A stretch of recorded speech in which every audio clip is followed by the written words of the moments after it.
Channel पे स्वागत है। आप वीडियो तो देखते हैं बट चैनल को सब्सक्राइब नहीं करते हैं, तो चैनल को जल्दी से सब्सक्राइब कर ले। तो आज मैं जिस कंपनी के बारे में बात करने वाला हूं, तो उस कंपनी का नाम है SBP ग्लोबल टेक्सटाइल्स लिमिटेड के बारे में। और आज इस कंपनी के बारे में हम तीन चीज़ के बारे में देखेंगे कि जो कंपनी के जो प्राइसेस है वे फंडामेंटल स्ट्रांग होने के बावजूद भी इस कंपनी के अंदर गिरावट क्यों हो रहा है। दूसरी बात देखा जाएगा कि इस कंपनी के ऊपर टोटल कर्जा कितना है। और तीसरा जो चीज़ होगा वे इस कंपनी का हम ग्राफ देखेंगे। तो इस वीडियो को पूरा देखिएगा। अगर आप आधा अधूरा वीडियो देखेंगे तो आपको इसमें कुछ समझ में नहीं आएगा। तो वीडियो स्टार्ट करने से पहले चैनल को सब्सक्राइब कर लीजिए। तो देखिए ये जो SBP ग्लोबल टेक्सटाइल्स लिमिटेड है, तो देखिए जो बेसिकली ये जो कंपनी है वे करती क्या है। तो ये टेक्सटाइल्स इंडस्ट्री की एक शानदार कंपनी है। तो टेक्सटाइल्स में क्या होते हैं, कपड़े बनाते हैं और भी बहुत सारे प्रोडक्ट बनते हैं। तो चलिए इस कंपनी का अभी जो मार्केट कैप है, तो कंपनी का जो मार्केट कैप है वह 519 करोड़ का है। इसका जो स्टॉक प्रॉफिट अर्निंग रेशियो है वह 3.25 है, यानी ये जो शेयर है ये काफ़ी ज़्यादा अभी अंडर वैल्यू शेयर है। ROCE का मतलब होता है रिटर्न ऑन कैपिटल एम्प्लॉयड, तो इसका 4.52% है। इसका जो अभी जो करंट मार्केट प्राइस है वह 40.9 है। और इस कंपनी का जो बुक वैल्यू है वह 81 रुपीज़ 20 पैसा है। और रिटर्न ऑन इक्विटी की अगर मैं बात करूं तो 2.56% है, जो बहुत ही कम है। और इसके जो 52 वीक का जो हाई है वह 165 रुपया है। और 52 वीक का जो लो है वे 38.60 है। ये डिविडेंड कंपनी इतना कुछ खास देती नहीं है। और इस कंपनी का जो फेस वैल्यू है वे 1 रुपीज़ है। तो चलिए कंपनी को थोड़ा सा हम विस्तार से देखते हैं। तो देखिए कंपनी के पास जो पॉजिटिव न्यूज़ है वे बहुत ही कम है, और जो कंपनी के पास जो नेगेटिव न्यूज़ है वे काफ़ी ज़्यादा है। तो देखिए तो इसकी जो पॉजिटिव न्यूज़ है वे क्या है कि stock is trading at 0.5 time it's book value, यानी अपने बुक वैल्यू के कंपेयर में ये जो स्टॉक है वे 0.5 टाइम्स ऊपर की तरफ ट्रेड कर रहा है। और कंपनी का जो क्वार्टरली रिजल्ट है वे भी काफ़ी नतीजे शानदार आ रहे हैं। और देखिए इस कंपनी का जो नेगेटिव न्यूज़ है, जो कंपनी का जो सेल्स ग्रोथ है वे काफ़ी ज़्यादा पुअर है। लास्ट के 5 ईयर्स में देखा जाए तो कंपनी का जो टैक्स रेट है वे सिम्स लो है, यानी बहुत ही कम है। कंपनी का जो रिटर्न ऑन इक्विटी है वे भी बहुत कम है। लास्ट के 3 साल में मात्र 4.90 दिया है, यानी आप इससे अच्छा अगर पैसा अगर आप बैंक में रख देते तो 3 साल में आपको कम से कम तो 12% मिल जाता। और FD करते फिक्स डिपॉजिट तो आपको आराम से 18% या 21% आराम से मिल जाता। Company might be capitalizing the interest cost. अब देखिए जो कंपनी के ऊपर जो कर्जा है तो उसका ये जो इंटरेस्ट कोस्ट है वे काफ़ी ज़्यादा हाई है। जो कंपनी है वे डिविडेंड इतना अच्छा खासा देती नहीं है। और company has a high debtors of 160.60 days, यानी जो कंपनी के पास जो डेब्ट है वे काफ़ी ज़्यादा बढ़ चुका है। तो आप मुझसे पूछिएगा कि सर कंपनी का जो फंडामेंटल है वह तो काफ़ी स्ट्रांग है। आपकी भी बात सही है। तो चलिए हम विस्तार से देखते हैं। तो देखिए जो टेक्सटाइल इंडस्ट्री की ये 3rd लार्जेस्ट टेक्सटाइल इंडस्ट्रीज़ की कंपनी है। और ये जो इसका जो प्रॉफिट अर्निंग रेशियो है ये देखिए 3.25 है। पहले नंबर पे देखिए स्पोर्टिंग इंडिया आता है, सेकंड नंबर पे संगम इंडिया है, और तीसरे पे SBP ग्लोबल लिमिटेड है। तो चलिए अब मैं क्वार्टरली बेसिस पे इस कंपनी का सेल्स देखता हूँ। देखिए मार्च 2019 में जो कंपनी का जो सेल्स है वे 137 करोड़ है। 2019 में 302 करोड़ का है। 2019 में 391 करोड़ है। दिसंबर 2019 में 403 करोड़ का है, मार्च 2020 में 314 करोड़ का है, जून 2020 में 92 करोड़ का है, सितंबर 2020 में 365 करोड़ का है, दिसंबर 2020 में 372 करोड़ का है, मार्च 2021 में 577 का है, जून 2021 में 406 का सेल्स है, सितंबर 2021 में 406 का यानी सेम है, और दिसंबर 2021 में 412 करोड़ का सेल्स है। ये तो कंपनी के सेल्स है। और कंपनी की अगर मैं ऑपरेटिंग प्रॉफिट की अगर बात किया जाए, देखिए ऑपरेटिंग प्रॉफिट का जो है वे इसके अंदर आपको इंक्रीजमेंट दिखाई दे रहा है, तो ये कंपनी के लिए काफ़ी अच्छी बात है। बट इस कंपनी का जो एक्सपेंसेस है वे काफ़ी ज़्यादा बढ़ चुका है। देखिए मार्च 2019 में जहाँ कंपनी का जो एक्सपेंसेस था वे 83 करोड़ का है, और दिसंबर 2021 में जो कंपनी का जो एक्सपेंसेस है वे 317 करोड़ का है। ये तो एक नेगेटिव न्यूज़ है।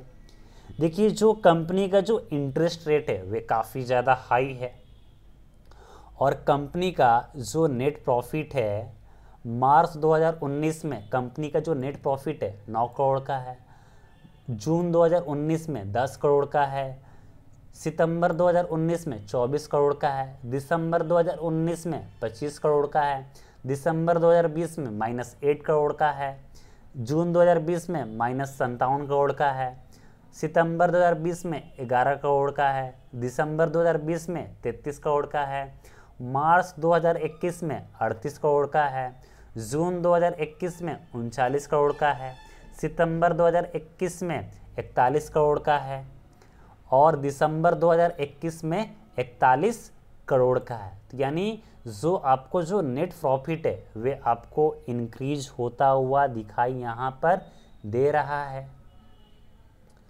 चलिए कंपनी की अगर मैं प्रॉफिट लॉस स्टेटमेंट की बात करूं सालाना बेसिस पे, देखिए 2015 में जो कंपनी का जो सेल्स है वे 37 करोड़ का सेल्स है, 2016 में कंपनी का जो सेल्स है वे 1784 करोड़ का सेल्स है, मार्च 2017 में 1901 करोड़ का है, मार्च 2018 में 2489 करोड़ का है, मार्च 2019 में 1348 करोड़ का है, मार्च 2020 में 1353 करोड़ है, मार्च 2021 में 1262 करोड़ है।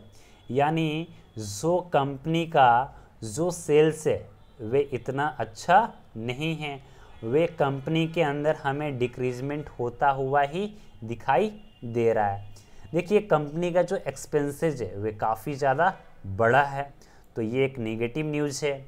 और कंपनी का जो ऑपरेटिंग प्रॉफिट है वे 74 करोड़ है। देखिए 2020 में कंपनी का जो ऑपरेटिंग प्रॉफिट था वे तो 179 करोड़ का था, और मार्च 2021 में 74 करोड़ का हो गया। अगर टर्म टू टर्म की बात किया जाए तो 372 करोड़ का ऑपरेटिंग प्रॉफिट है।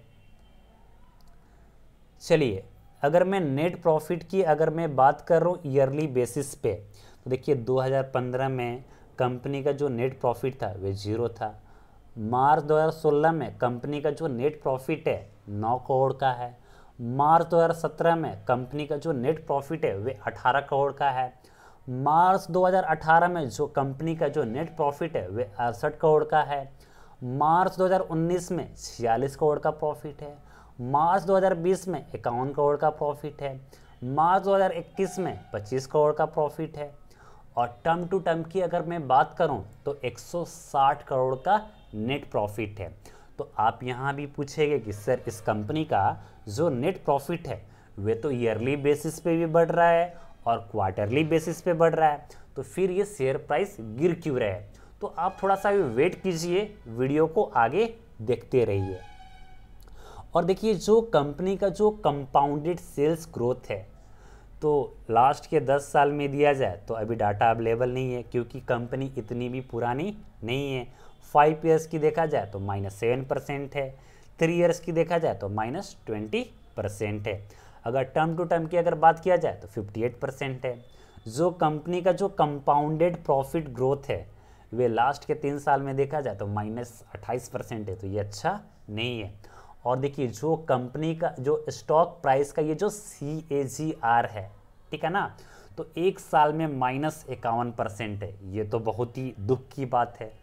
रिटर्न ऑन इक्विटी की बात किया जाए तो देखिए 5 साल में 6% का रिटर्न दिया है, 3 इयर्स में 5% का रिटर्न है और लास्ट ईयर 3% का रिटर्न है। तो भैया इससे अच्छा हम बैंक में फिक्स डिपॉजिट कर देते तो हमें वहाँ पर अच्छा रिटर्न मिलता।